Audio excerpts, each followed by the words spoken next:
नमस्कार, मी रुपेश मारुती ढवण।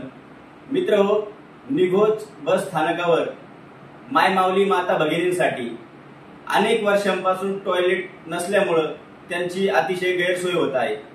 निघोजच्या राजकारणामध्ये अनेक या ठिकाणी सरपंच होऊन गेले, नेते होऊन गेले, पण कुणीही माता भगिनींच्या या प्रामुख्याच्या अतिशय महत्त्वाच्या गोष्टीकडे कुणी लक्ष दिलं नाही।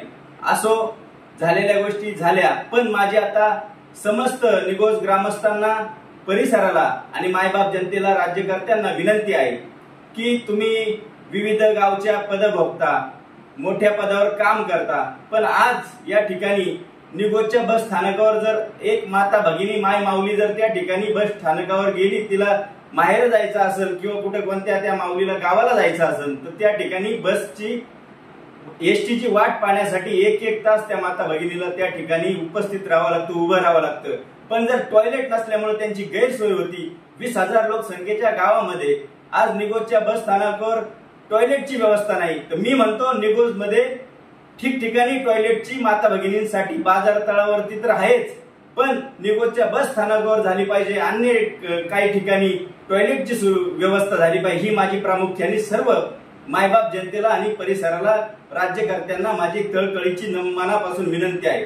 आणि कालच आपल्या निघोज मध्ये भव्य प्रवेशद्वाराचं जे उद्घाटन झालं, त्यासाठी सर्व आपल्या ज्यांनी कष्ट घेतले, तयारी चालू केली, त्यांना शुभेच्छा। पण माझं असं म्हणणं आहे की प्रवेशद्वाराबरोबर निघोजच्या अतिशय महत्त्वाच्या समजल्या जाणाऱ्या बस स्टँडवरती तुम्ही टॉयलेटची व्यवस्था करणं खूप गरजेचे आहे। तर माझी अशी प्रांजळपणे तुम्हाला विनंती आहे की प्रवेशद्वाराच्या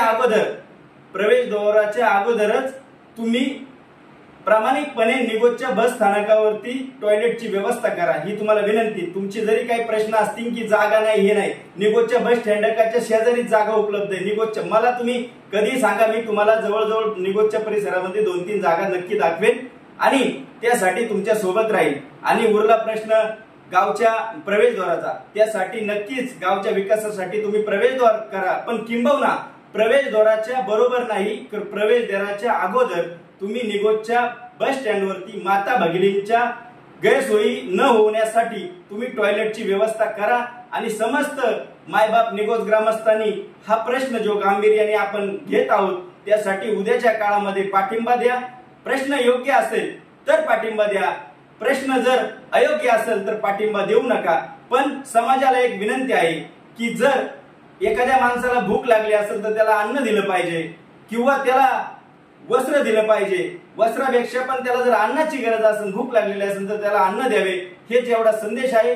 तमाम मायबाप जनतेला माझी विनंती आहे की येणाऱ्या काळामध्ये तुम्ही खरोखर या संदर्भात आपण ज्या ठिकाणी आवाज उठेल त्यासोबत तुम्ही असाल। मी एक समस्त निघोज ग्रामस्थांचा, समस्त ग्रामस्थ म्हणून, एक सर्वसामान्य नागरिक म्हणून मी ग्रुप ग्रामपंचायत मळंगा ट्रस्ट असेल, समस्त विविध संघटना असेल, यांना माझी विनंती आहे की तुम्ही माता भगिनींच्या सोयीसाठी, राज्यकर्त्यांनी माता भगिनींच्या सोयीसाठी या ठिकाणी तुम्ही टॉयलेटची व्यवस्था करा। एवढीच समस्त मायबाप जनतेकडून, माय माऊलींकडून, माता भगिनींकडून तुम्हाला विनंतीपूर्वक नमस्कार करून विनंती करतो आणि थांबतो। आपलाच रुपेश मारुती ढवण, आपली माती आपली माणसं। धन्यवाद। रामकृष्ण हरी।